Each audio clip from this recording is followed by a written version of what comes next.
Ханаас. Яцхан дахиад би байна. Андуг байна. За ингээд хэрхэн амжилттай суралцах төлөвлөгөө бичих гэж. Хэрхэн амжилттай суралцах төлөвлөгөө бичих вэ гэдэг бичлэгний маань 3 дахь хэсэг инхүү эхэлж байна. За тэгэхээр 3 дахь хэсэг дээр би та бүхэндээ юу ярих вэ гэх юм бол би ерөөхдөө бол та нарт хэлсэн шүү дээ. Суралцах төлөвлөгөө маань өөрөө 3 хэсгээс бүрдэж байгаа. Тийм учраас энэ маань одоо суралцах төлөвлөгөөний чинь хамгийн эцсийн үе шат гэсэн үг. Би микрофон асаагаад байсан. Яа. За микрофон асаачлаа. За 3 дахь үе шатн дээр юу хийх вэ гэх юм бол дүгнэж бичих буюу одоо дээр бичсэн 2 хэсгээ дүгнэх, мөн дээр бичсэн 2 хэсэгтээ цэвэрлэгээ хийх гэж байгаа. За мэдээж дүгнэн бичих бол одоо хамгийн ихэнд чинь хийх ёстой ажил байгаа.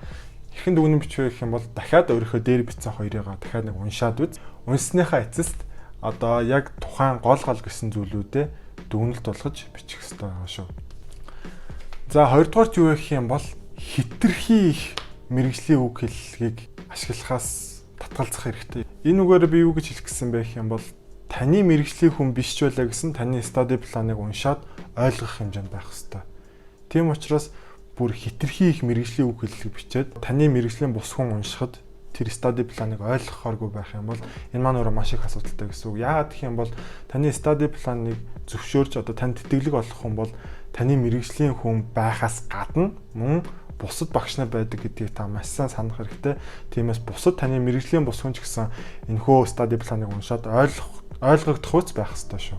За 3 дугаарт юу гэх юм бол дахиад нөгөө дээр бичсэн 2 study plan-а дахин нэг уншиж үзээд сул үгнүүдэд хасах хэрэгтэй. Одоо энэ чинь нөгөө цэвэрлэгээ гэдэг хэсэг нь. Тиймээс сул үгнүүдэд айл болох хасаад маш детальны байх хэрэгтэй. Оновчтой яг тодорхой болгож засах хэрэгтэй байдаг шүү. Ер нь бол нэг биччихээд тэргээ нэг уншаад тэгээ болчлоо гэж хэдэж битээ бодоорой. Доотл нь 10 унших хэрэгтэй. За тэгээд хамгийн эцнийн одоо study plan дээр хийх зүйл юу вэ гэх юм бол та 10 уншаад бүх цэвэрлэгээгээ хийгээд бүх зүйлээ болгосныхаа дараа хүнд уншуулад үзвэл тэр хүмүүс таалагдж байна уу, таалагдахгүй байна уу? Тэр хүмүүсийн санаа оноог цаасан дээр бичээд ав. Ингээд дахин засвараа оруулах хэрэгтэй. Ер нь бол бүр хитрхи олон хүнд уншуулах бол дэмий шүү. 1-2 хүнд л уншуулад үз. Тэр хүмүүс ч окей болж байгаа гэх юм бол таны study plan үнэхээр сайн болсон байна гэсэн үг. За ерөнхийдөө бол ийм байлаа. Миний 3 бичлэгийг гурвангийн үзсэн гэдэгт итгэлтэй байна. Гурвангийн үзээгүй байгаа бол буюу энэ бичлэгийг гинт үзэж байгаа бол миний дээр байгаа 2 бичлэгийг та заавал үзээрэй. Тэгэхгүй бол та энэ бичлэгийг ойлгохгүй шүү дээ.